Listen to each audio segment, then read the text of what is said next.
Hello, it's Randi Rhodes. Here's a clip from our show, and go to randyrhodes.com for the whole thing and a podcast. Buy a stinking podcast. Mary had a little man. The fault. We believe that all men are created equal. To the magnificent mosaic that is America. From radio beacon to radio beacon. I have a dream today. Change has come to America. Believe me. Knock, knock. Who's there? It's a figment of your imagination. Randi Rhodes Show.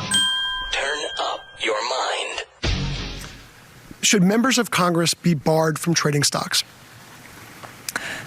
Look, what's at stake here in this election is the American dream. That's what's under attack.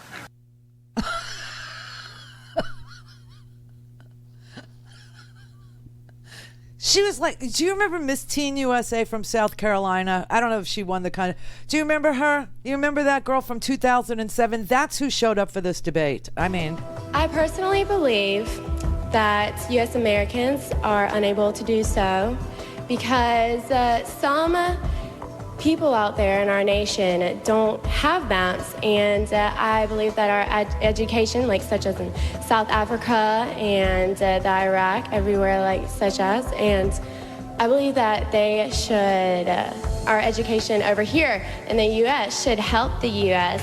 or should help South Africa. was that a young Kelly Loeffler? I don't know. I don't know if that was a young Kelly Loeffler. That was 2000. It could very well have been. Kelly Loeffler. I mean, this was just so unbelievable.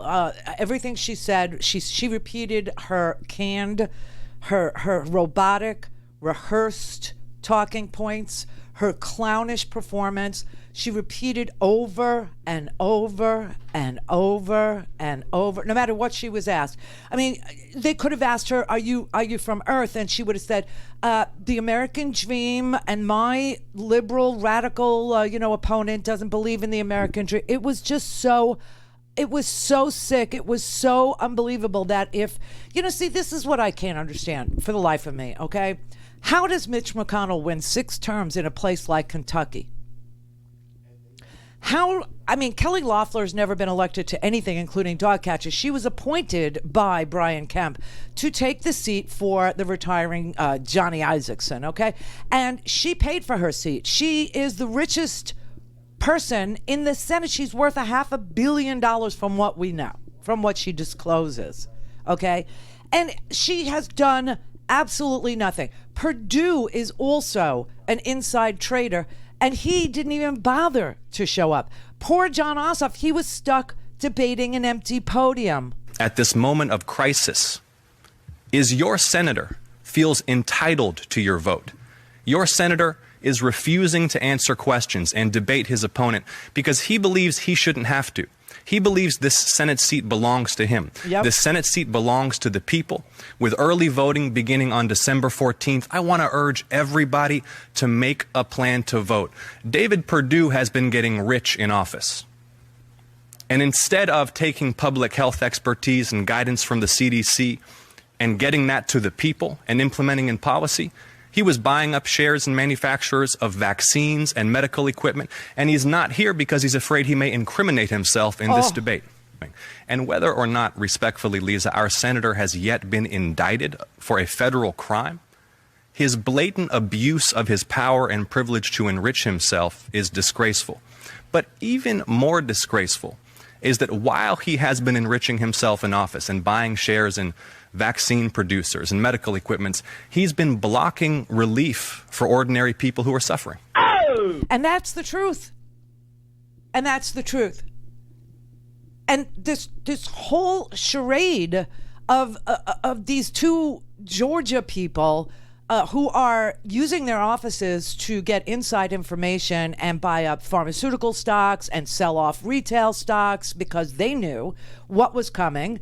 And they decided that the best use of that information was to benefit themselves, not to tell Georgians, not to tell, the American people what they learned in these COVID briefings, but instead to call their brokers. And it's so interesting because Perdue keeps saying, I've been cleared. And you know what Jon Ossoff pointed out? I swear to God. So what happened was the reporters asked him questions. And Ossoff, Perdue didn't show up. So he got to, answer the question. And one of the questions was, well, you can see his point. I mean, he was cleared of any insider trading. What? But you concede his point that he has been cleared by the SEC, the Department of Justice, right? I don't concede that point whatsoever. I haven't seen one shred of evidence that David Perdue has presented that any federal agency has cleared him. What I observe is that he has not yet been indicted for obvious financial misconduct. And Senator Perdue, if you're watching, if you have any evidence, documentation, that federal investigators have cleared you, have exonerated you, as you claim, you should present it. But see, Russ, this is why David Perdue is not here today. He can't defend the indefensible. What he is doing is rubbing it in our noses that he's been using his office to enrich himself and that he's getting away with it. Yes, that's right. He has not been cleared. There is absolutely no information that shows that he's been cleared. He just hasn't been indicted yet. And these are the people that vote against these stimulus packages. These are the people that allow Mitch McConnell, who just won a 6th term, 36 years in the Senate. Drain the swamp, everybody. Drain the freaking swamp. He needs to be minority leader. And the only way Mitch McConnell becomes minority leader is if Ossoff and Warnock get elected in Georgia on January 5th. So these debates were like really essential.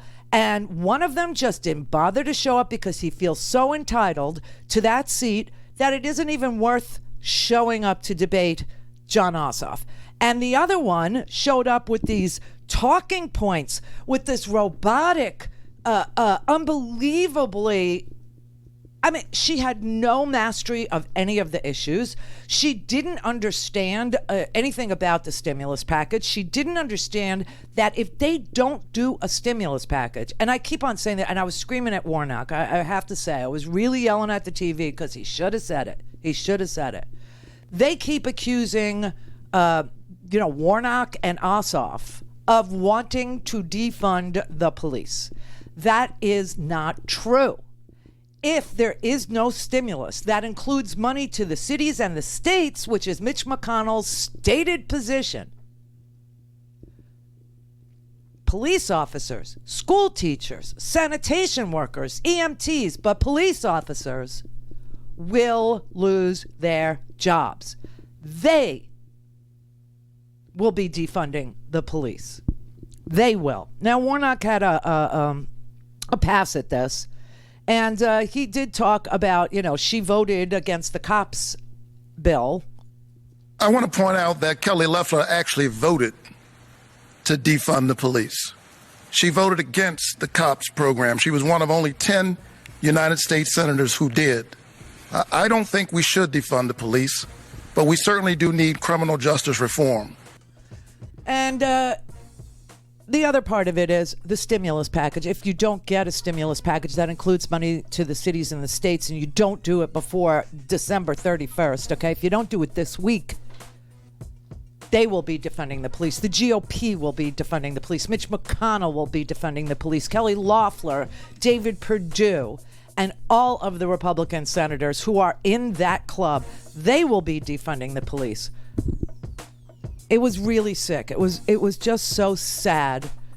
It was so sad. And at the same time, Donald Trump was down in Georgia telling the people of Georgia, steal it. Go to RandiRhodes.com for the whole thing and a podcast. Buy a stinking podcast.